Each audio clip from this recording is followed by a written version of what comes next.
A cientista que curou seu próprio cérebro. Parte 8, capítulo 4. Meu retorno à quietude. Sentada e quieta no silêncio da minha mente, satisfeita por saber que Steve mandaria ajuda, me senti aliviada por ter sido capaz de articular com sucesso o meu socorro. O braço paralisado estava parcialmente recuperado, e apesar da dor, eu tinha esperança de que a recuperação fosse completa. Porém, mesmo naquele estado prejudicado, sentia que devia entrar em contato com a minha médica. Era evidente que seria necessário um tratamento de emergência que eu tinha quase certeza seria muito caro. E considero muito triste que, mesmo naquela situação de total incapacidade mental, eu ainda soubesse o suficiente para me preocupar com a burocracia do convênio e saber que os custos poderiam não ser cobertos caso alguém me levasse ao hospital errado. Ainda sentada diante da mesa no escritório, com o braço esquerdo funcional, peguei a pilha de cartões que havia colecionado nos últimos anos. Só havia visitado minha atual médica uma vez, cerca de 6 meses antes, mas me lembrava de que o nome dela tinha algo de irlandês. Saint alguma coisa. Saint alguma coisa. Comecei a procurar por minhas associações. Conseguia ver com o olhar da mente o símbolo do brasão de Harvard no centro e no alto do cartão. Satisfeita por poder recordar como era exatamente a aparência do cartão, pensei: muito bem, tudo vai dar certo. Só preciso encontrar o cartão e dar o telefonema. Para meu espanto, porém, enquanto olhava para o cartão no alto da pilha, percebi que, embora tivesse uma nítida imagem mental do que estava procurando, não conseguia discriminar nenhuma das informações contidas no cartão diante dos meus olhos. Meu cérebro não distinguia mais como escrita, ou símbolos como símbolos, ou mesmo fundo como fundo. Em vez disso, o cartão era como uma imagem abstrata de pixels. Toda a cena era uma mistura uniforme das peças que a constituíam.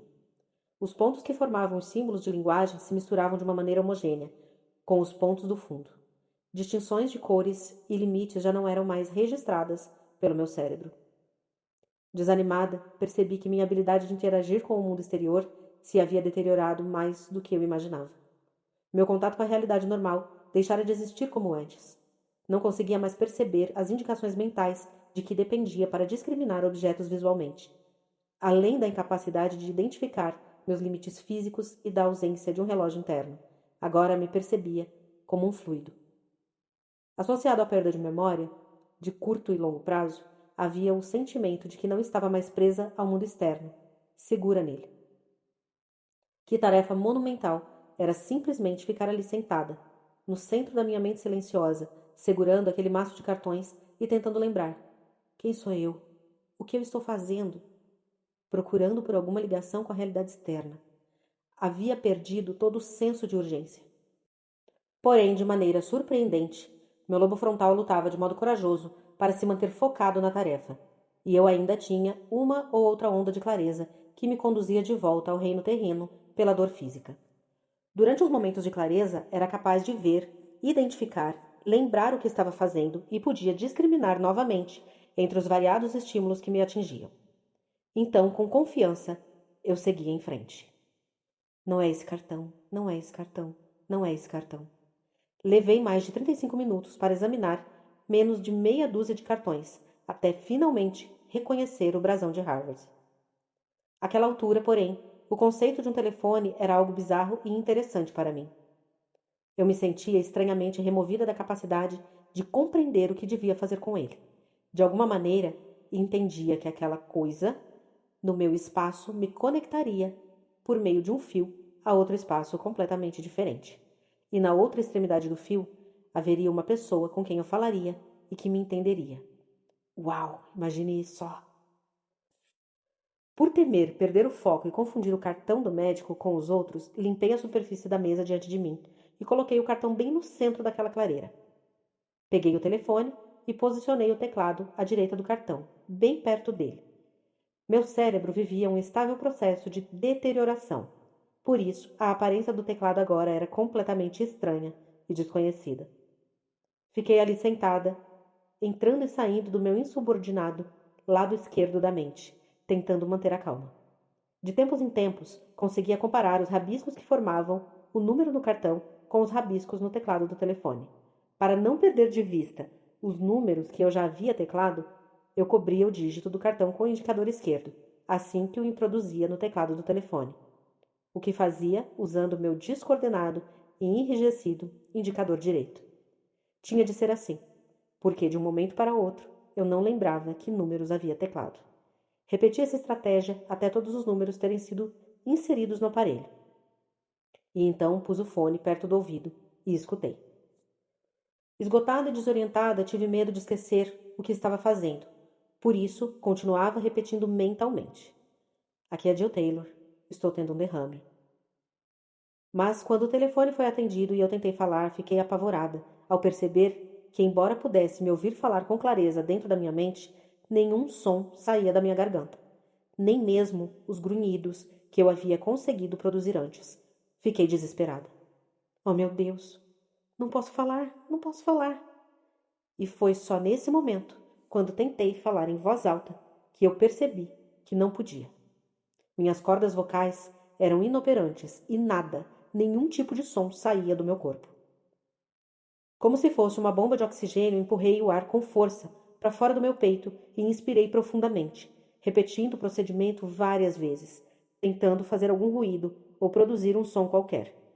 Percebendo o que fazia, pensei: eles vão achar que se trata de um telefonema obsceno. Não desligue, por favor, não desligue. Continuei empurrando o ar para fora, levando-o para dentro, forçando o peito e a garganta a vibrarem, até que finalmente consegui emitir sons como que. A chamada foi imediatamente transferida para a sala da médica, que milagrosamente estava em seu consultório, aguardando a próxima consulta. Com a paciência de uma alma boa, ela ficou ouvindo enquanto eu tentava enunciar. Aqui é Jill Taylor. Estou tendo um derrame. Depois de um tempo, minha médica entendeu o suficiente da mensagem para compreender quem eu era e o que acontecia. Ela me orientou a ir para o hospital Mount Auburn. Porém, enquanto ela falava, eu podia ouvir as palavras, mas não era capaz de aprender o seu significado. Desanimada, pensei, se ela falasse mais devagar, se pronunciasse as palavras de maneira mais clara, talvez eu conseguisse entender. Com esperança, pedi, numa articulação semicompreensível. De novo. Preocupada, ela repetiu a orientação sobre o hospital para onde eu deveria ir. E mais uma vez não consegui compreender. Com paciência e compaixão genuínas por meu evidente colapso neurológico, ela repetiu a orientação, mas eu não conseguia atribuir significado aos sons e tirar sentido deles. Irritada com a minha incapacidade de entender a linguagem simples, operei novamente minha bomba vocal e consegui comunicar de alguma forma que o socorro estava a caminho e que voltaríamos a telefonar. Àquela altura, não era preciso ser neurocientista para entender o que acontecia em meu cérebro. Quanto mais tempo o sangue continuasse jorrando e encharcando o tecido do córtex, maior seria o dano e mais incapacitada eu ficaria. A MAV explodiu perto da porção médio-posterior do córtex cerebral no hemisfério esquerdo, mas naquele ponto, as células do meu lobo frontal esquerdo, responsável pela minha capacidade de gerar linguagem, também estavam comprometidas. Era previsível que, com o sangue interrompendo o fluxo da troca de informações entre meus dois centros de linguagem, na área anterior para a Broca e na posterior para o Wernicke, eu não pudesse criar ou expressar linguagem, nem entendê-la. Naquele momento, porém, minha maior preocupação era que as cordas vocais não respondiam aos sinais mentais. Ainda temia que os centros nas pontes do tronco cerebral, entre eles o da inspiração, estivessem em risco. Sentindo-me derrotada e cansada, desliguei o telefone, levantei-me da cadeira, envolvi a cabeça com um lenço para impedir que a luz atingisse os meus olhos e, imaginando a maçaneta da porta, comandei lentamente meu corpo passo a passo, manobrando-o pelos degraus da escada e arrastando o traseiro pelos degraus.